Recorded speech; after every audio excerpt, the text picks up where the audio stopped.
Your heart never takes a day off. So what does a tomato have to do with keeping this system working well? The red color gives one clue. Tomatoes contain lycopene, a plant compound your body processes after you eat them.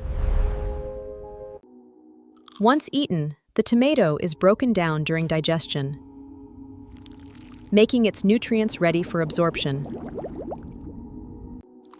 In the small intestine, tomato nutrients are absorbed into circulation, while lycopene and other compounds continue their journey through your body. Now these nutrients join circulation, while your cardiovascular system keeps blood moving through every part of your body. So tomatoes aren't magic. Their nutrients become part of a much bigger process your body manages every day.